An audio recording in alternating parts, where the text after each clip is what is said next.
आज सारा राज्य रे हर्ष और उल्लासर सहित पालित होउछि श्रीकृष्ण जन्माष्टमी। एही पवित्र उत्सवटी विभिन्न राज्य रे भिन्न भिन्न नाम रे परिचित। कृष्ण जन्माष्टमी, कृष्णाष्टमी, गोकुलाष्टमी, अष्टमी रोहिणी, श्रीकृष्ण जयंती, श्री जयंती बा केवल जन्माष्टमी नाम रे मध्य एहा जनाशुना। प्रभु श्रीकृष्ण को जन्मदिन को हिंदू माने जन्माष्टमी रूपे पालन करिथांती। यह हिंदू पंजिका अनुसार भाद्रव मास कृष्ण पक्ष अष्टमी तिथि रे पालन करा जाए। एही दिन लग्न रे रोहिणी नक्षत्र रहिथांती।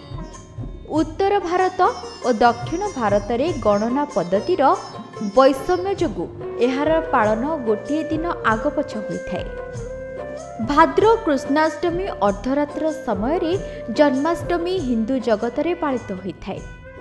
किंतु विष्णु पुराण रे कृष्णकर जन्म श्रावण मास कृष्ण अष्टमी रे होइथिबार उल्लेख रहिछि।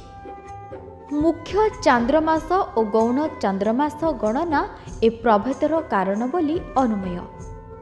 श्रीकृष्ण मानव समाज को कर्मयोगर शिक्षा दैछन्ति। श्रीमद् भगवत गीता रे कर्म अनुसारे फल मिलिबो बोली से उल्लेख करिछन्ति।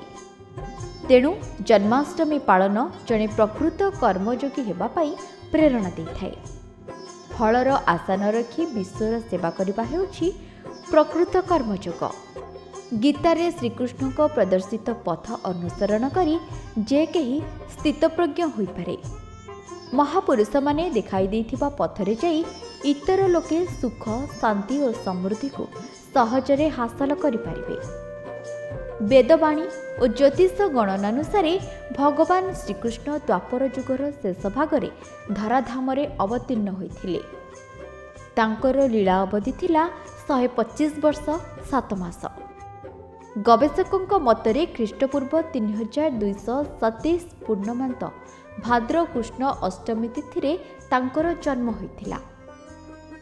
भक्त मानकु दिव्यानंद प्रदान निमित्त और भगवत धर्म ठीक भाव में संपादन लगी देवकी गर्भरु श्रीकृष्ण जन्म नेथिले।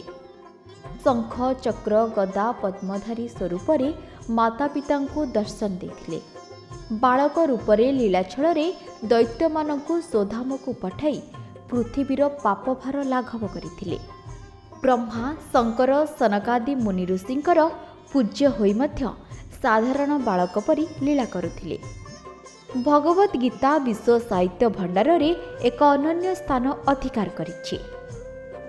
एथिरे रचित होइथिबा भगवान श्रीकृष्णकर मुख निसृत बाणी दिव्य और सनातन।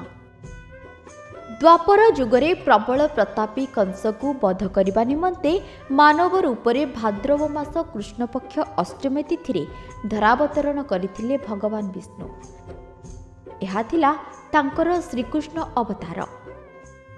श्रीमंदिर रे पालित पर्वपर्वाणी मानक भितरे जन्माष्टमी अन्यतम।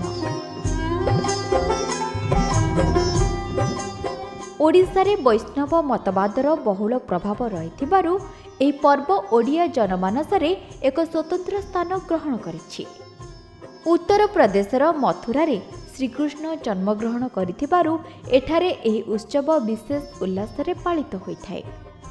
कृष्णकर क्रीड़ाभूमि गोकुल और वृंदावन रे असंख्य जनगहली होइथाय। एठारे एही उत्सव प्राय 7 दिन व्यापी पालित होइथाय। गुजरातर द्वारका रे थिबा द्वारिकाधीश मंदिर रे मध्य एही उत्सव बहुत आडंबर रे पालित होइथाय। एहा छड़ा पश्चिम बंगरे श्री चैतन्य और नित्यानंद महाप्रभुंक जन्मस्थान नवद्वीप रे मध्य जन्माष्टमी हर्षोल्लास रे पालित होइथाय। जन्माष्टमी को मुंबई एवं पुणे रे लोके दही हांडी नाम रे बेसी जानि थांती।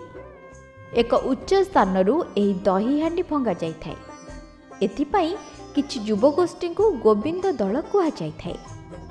मुंबई रे आयोजित पाखापाखि 4000 हांडी पाई प्राय 2000 गोविंद दल प्रतियोगिता करिथांती।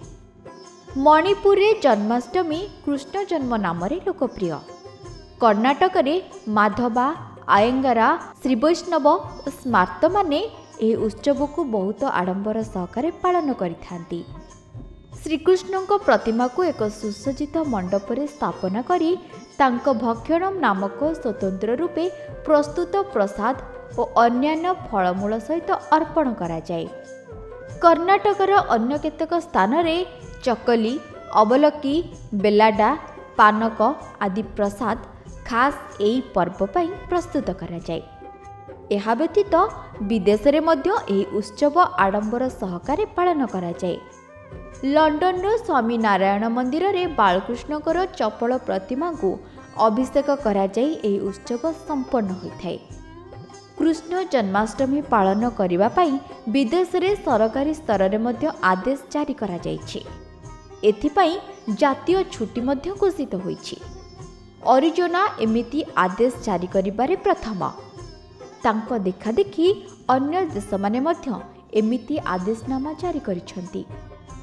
ଆତ୍ମିକ ଚେତନାରେ ଏହି ଉତ୍ସବ ବହୁ ଗୁରୁତ୍ୱ ବହନ କରେ। ସେଥିପାଇଁ ତ ଶାସ୍ତ୍ରରେ କୁହାଯାଇଛି କୃଷ୍ଣଂ ବନ୍ଦେ ଜଗଦ୍ଗୁରୁମ୍। ଆମ ସଂସ୍କୃତି, ଆମ ପରମ୍ପରା ସବୁଠୁ ନିଆରା। 12 ମାସର 13 ପର୍ବ ପାଳନ ଦେଖିବାକୁ ଯୋଡ଼ି ହୋଇ ରୁହନ୍ତୁ ଭକ୍ତି ଓଡ଼ିଶା ସହିତ, ଯାହା ଆପଣଙ୍କୁ ଦେବ ଆଧ୍ୟାତ୍ମିକତାର ଅନୁଭବ।